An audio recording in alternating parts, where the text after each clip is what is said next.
அரசினுடைய 31 துறைகளுக்கான அரங்கங்கள் அமைக்கப்பட்டிருக்கின்றது. இது இன்றிலிருந்து துவங்கி ஜூன் 14ஆம் தேதி வரை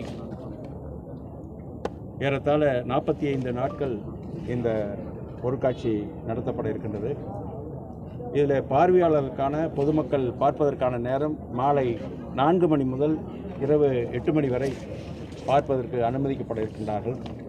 எனவே இதை பொதுமக்கள் கடந்த ஆண்டு எவ்வாறு இதற்கு வரவேற்பு கிடைத்ததோ அதுபோல் இந்த ஆண்டு அதைவிட கூடுதலாக வரவேற்பு கிடைக்கும் என்ற நம்பிக்கை இருக்கின்றது மக்களிடத்தில்.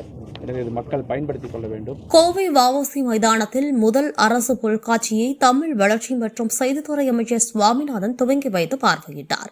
இந்த கண்காட்சியில் 31 அரசு துறைகளின் சார்பில் அரங்கங்கள் அமைக்கப்பட்டு அந்தந்த துறைகளில் செய்துள்ள சாதனைகள் விளக்கப்பட்டுள்ளது.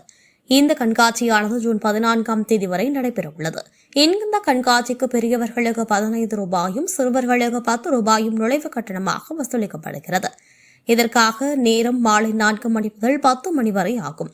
இந்த நிகழ்வில் செய்தியாளர்களுக்கு பேட்டியளித்த அமைச்சர் சுவாமிநாதன், கோவையில் திறக்கப்பட்டுள்ள இந்த அரசு பொருட்காட்சியில் அரசினுடைய 31 துறைகளுக்கான அரங்குகள் அமைக்கப்பட்டுள்ளதாக தெரிவித்தார்.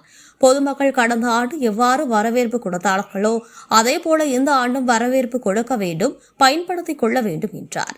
இந்த கண்காட்சியில் அரசினுடைய திட்டங்கள் எவ்வாறு செயல்படுத்தப்படுகிறது என்பது பற்றி பொதுமக்கள் அறிந்து கொள்ளலாம் என்றும், எனவே பொதுமக்கள் நேரில் வந்து பார்த்து பயன்படுத்திக் கொள்ள வேண்டும் எனவும் தெரிவித்தார்.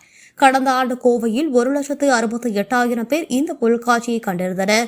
அதனால் அரசுக்கு வருவாயும் ஈட்டப்பட்டு இருந்தது. அதேபோன்று இந்த ஆண்டும் அதைவிட கூடுதலாக மக்கள் பார்ப்பார்கள் என்ற நம்பிக்கை உள்ளது என்றார்.